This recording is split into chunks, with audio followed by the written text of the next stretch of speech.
Hello সবাইকে, আসসালামু আলাইকুম। আজকে আমি চলে আসলাম মধ্যপাড়া বর্ডার বাজারে বাজার করতে।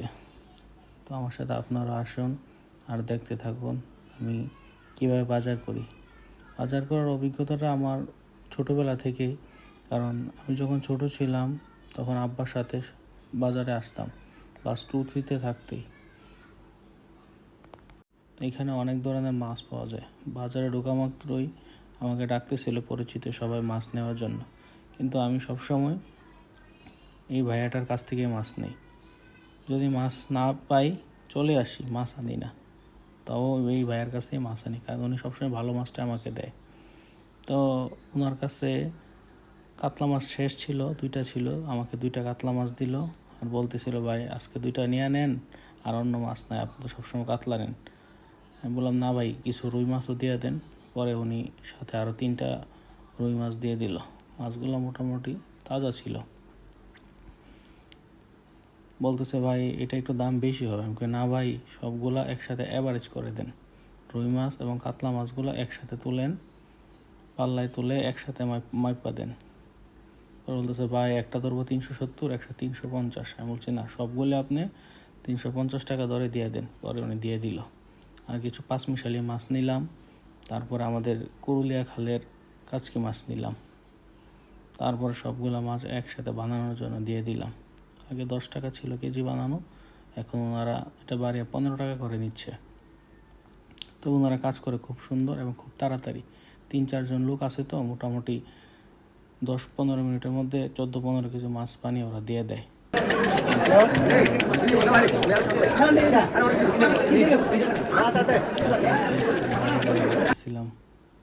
কারণ খুব বোরিং, এটা বসার কোনো জায়গা নাই, দাঁড়ায় থাকতে হয়, আর মাছের রক্তের ছিটা এসে উপরে পড়ে। তো মোটামুটি 15 মিনিটের মতো দাঁড়াইছিলাম। ওরা সবগুলা মাছ কেটে প্যাকেট করে আমাকে দিয়ে দিছে। তো এখন মাছ বানানো শেষ করে আমি সবজি বাজারে চলে গেলাম। এই হচ্ছে মধ্য বর্ডার বাজারের সবজি বাজার। ভিতরে বাজারটা আছে, এটা হচ্ছে বাইরের অংশটা। এখানে মোটামুটি সব ধরনের সবজি আপনি পাবেন। এবং হচ্ছে আমাদের পশ্চিম দিকের কালিসীমার বেশি সবজি আসে। তো আমি পুঁইশাক নিয়ে নিলাম, সবজির দাম অনেকটাই বেশি। তারপর টকের জন্য জলপাই নিলাম, বেগুন নিলাম, বেগুনের দামটাও বেশি, 60 টাকা থেকে এখন 100 টাকা। তারপরে লাউ নিয়ে নিলাম, যাত্রাবাড়ির লাউ। একটা লাউ 140 টাকা নিল, তো লাউটা খুব ভালো ছিল এবং কচি। পেঁপে নিলাম, সিম নিলাম, মোটামুটি যা সবজি না সব কিছু নিলাম। নিয়ে বাড়ির দিকে রওনা হলাম, আমার বাজার করা শেষ। আর যারা এই মধ্যপাড়া বর্ডার বাজার দিয়ে আসা যাওয়া করেন তারা তো জানেনই রাস্তার অবস্থা কতটা বেহাল।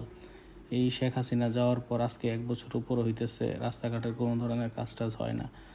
আর বাস স্ট্যান্ডের অংশটার তো অবস্থা একদম খারাপ, মনে হয় যে রাস্তা দিয়ে হাতি ঘোড়া বাইরে গেছে। তার এদিকে হচ্ছে আমাদের উন্নয়ন, এই উন্নয়নের টেলায় সব নষ্ট হয়েছে। 5-7 বছর যাবত এই রাস্তার কাজ চলতে আছে, শেষ আর হইতেছে না কোনোভাবে। আর রাস্তার কোনো অংশে মেরামত হয় নাই। তারপরে মাঝখানে নেমে আমি একটু বর্জনা সিঙ্গারা নিয়ে নিলাম। এখন চলছে সোজা বাড়ির উদ্দেশ্যে। এ হচ্ছে আমাদের উত্তর পৈরতলা গ্রাম। খুব সুন্দর, নিরিবিলি এবং সবুজে ঘেরা। আমাদের গ্রামটা খুবই সুন্দর। শহরের ভিতরে এরকম সবুজ গ্রাম খুবই কম আছে। এবং ফাইনালি আমি আমাদের বাড়িতে চলে আসলাম বাজার সদাই সব কিছু নিয়ে। এই হচ্ছে আমাদের বাড়ি, আমাদের মায়ের অচল। দুঃখিত, আমাকে ওয়েলকাম করার জন্য কেউই ছিল না।